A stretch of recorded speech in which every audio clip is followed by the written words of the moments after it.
kind of make a little hole, dump the water in. Try not to touch the water because it makes your hands sticky. And I just kind of mix it like this until it gets kind of, finds all the flour.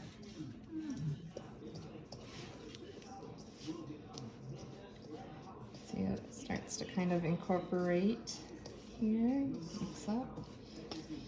So then I kind of start pushing it down. Again, you don't want to be working a lot because you want these little balls to stay little like that. So now I just try to get it into like a ball of dough, each section. When are you gonna get my clothes, Mama? After I'm done with my pie. Thanks for waiting, Jacob.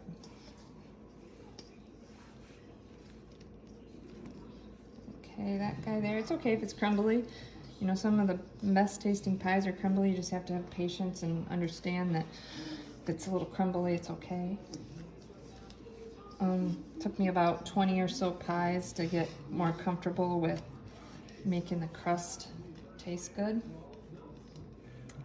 That right there, where it has the big chunk of the shortening and it's kind of marbly, that makes it flaky.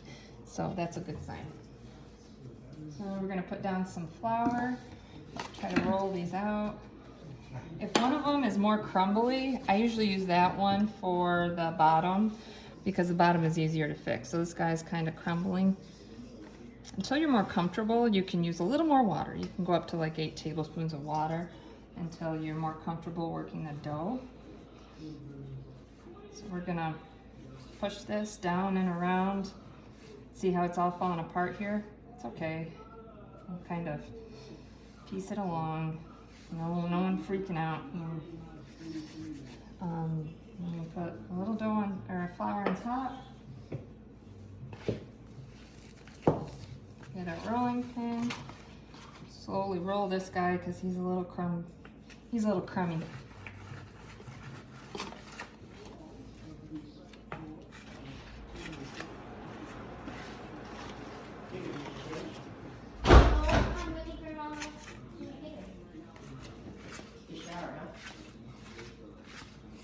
You know, Jacob, you can go upstairs and get your clothes yourself. Yeah. I'm waiting.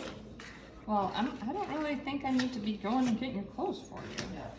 I'm still waiting. Okay, we got this rolled out. We get our pie plate. And then we put a little flour in here so we can move it, slide it around if we need to, reposition the dough. So, I don't know if you can see okay. I'm gonna go to the edge, but I know this whole edge here is kind of crummy. So this is a better edge to roll up because it's really together, and this one's all crumbs. So I'm gonna put my pin over here and roll that up. This one, like I said, it's kind of falling apart, but that's okay, it probably tastes better. So just gonna try my hardest to get it in there.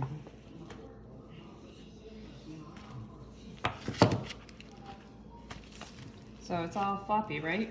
We put the flour down, so we should be able to just kind of scoot it over. Now I've had whole pies fall apart at this point before, but you just gotta piece them together and go with the flow. Nobody sees the bottom. And then I'm gonna use these pieces here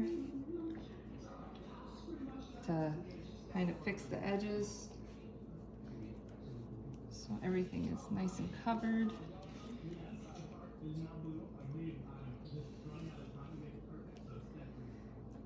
Okay, put some flour in the bottom for the filling. Here's the filling. So we're just gonna dump all that in there.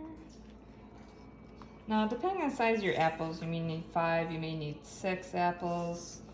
You know, it's just whatever fits in here, and everything bakes down. So if you have kind of a heavier filled pie, it's okay.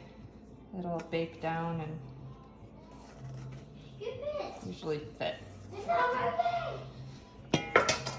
So like I said in the other video, we want to kind of flatten this down but not have anything on the edges so we can fold our crust in good. But you don't you know, if it's too tall, it's gonna look weird. So we just try to flatten it down and keep it away from the sides. Some people put like tabs of little tablespoons of butter on it at this point. I've never really felt it made much of a difference, so I always skip that part, but that's what the recipe calls for. So we're gonna take our next thing of dough and we're gonna go ahead and make that like hamburger looking thing.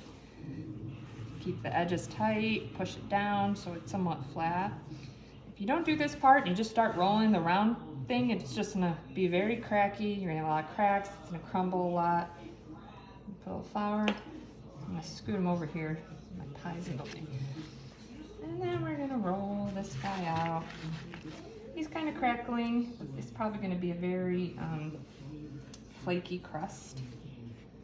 Because I can see a lot of the shortening has not been mixed in with the flour. So that means it's gonna be really flaky. So this is key to making a pie. If you can get to this point where you're comfortable working with the crust, even though it's flaky and kind of falling apart, and you're doing a great job. I'm gonna add a little bit of this dough over here to this crack.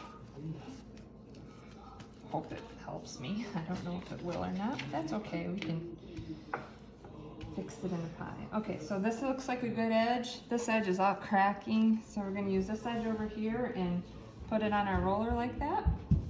Then we're gonna pick it up, and the part fell, that's okay, we'll fix it. And we'll just flop it over.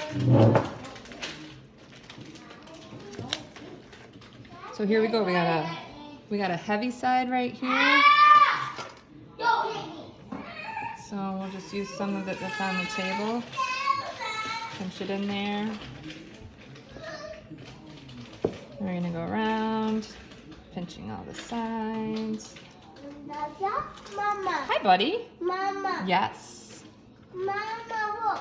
Oh, what's Caleb getting? Did Caleb ask? Caleb always forgets to ask for something. What are you getting? 2 GUM. Oh, okay. 2 GUM. Mm-hmm. Oh, Ben, or Caleb, put your sucker back. Sucker back. After. No, you said 2 GUM, that's all you get. And I'm gonna 2 GUM. Okay, then I kind of do this so that your pie plate is a little clean. Looks super messy, right? It's okay. Nobody cares when you cut it. Tastes super good. See how flaky this is? This is gonna be a nice crust. Already starting to flake. So then we use I just use 2% milk. You could use whole milk. I don't know, about 1%. No.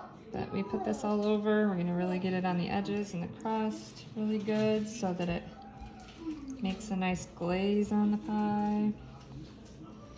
Kind of use quite a bit of this. It just absorbs in and makes your crust really good. You don't really want to see any like flour dry parts because it doesn't bake well. It just kind of get messy there. Then I'm going to put my sugar on. Whoops. See, everyone makes mistakes. You just recover. Add a little sugar. Or a lot of sugar, whatever. And then you're going to make your slits in the pie. If you ever make a pie and you forget this part, it just makes its own slits around the thing and it makes a giant mess and your top doesn't stick, because I've done that before. I'm gonna put this in the oven at 425 for about 20 minutes, and then we're gonna cover it with foil like a tent and bake it at 425 for about 45 minutes.